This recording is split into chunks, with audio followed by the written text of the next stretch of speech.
آیا غواړئ چې په دنیا او آخرت کې بریالي او ښېرازه انسانان واوسئ؟ داسې ژوند ولرئ چې له لارې تاسې وکړئ چې جنت وګټئ؟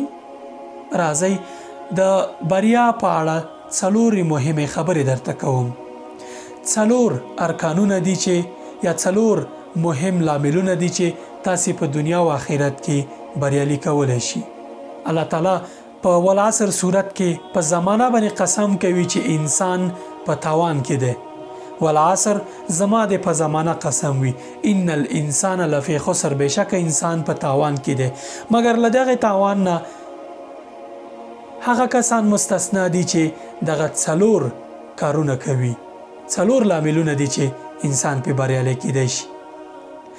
الا الذين آمنوا، هغه کسانو چې ایمان راوړی دی، وعملوا الصالحات، نیک عملونه کوي، وتواصوا بالحق، په حق باندې خلکو ته سپارښتنه کوي، وتواصوا بالصبر، او په صبر باندې خلکو ته نصیحت کوي چې صبر کوي.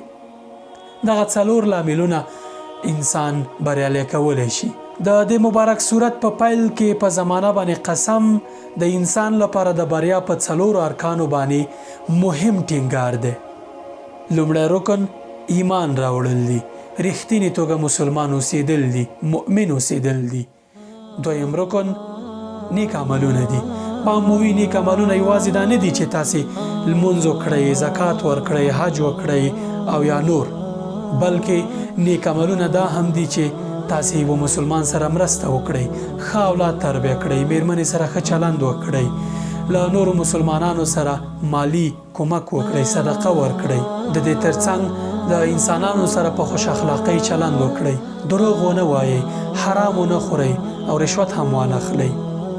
دا نیک عملونه دي.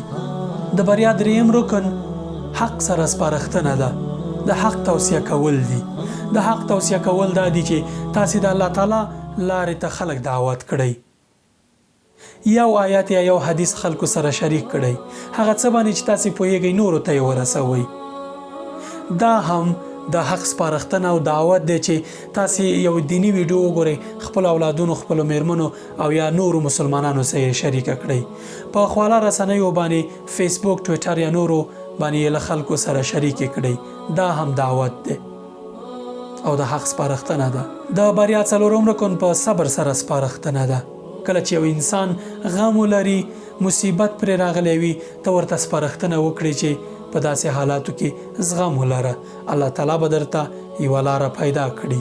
که غواړئ په دنیا او آخرت کې بریالي، ښېراز او نیکمرغه واوسئ، د بریا په دغه څلورو ارکانو باندې عمل وکړئ. د مهرباني له مخې دا ویډیو له خپلو ملګرو سره شریکه کړئ چې په حق مو سپارښتنه کړې وي او ثواب مو ګټلی وي. السلام علیکم ورحمت الله وبرکاته. غواړئ ګټورې ټولنیزې ویډیوګانې او کره او رښتینې اسلامي معلومات ترلاسه کړئ، زما سره په یوټیوب او فیسبوک باندې ملګري شئ. زما په یوټیوب او فیسبوک کې هم د دې دنیا او هم د هغې دنیا ګټې دي. السلام علیکم ورحمت الله وبرکاته.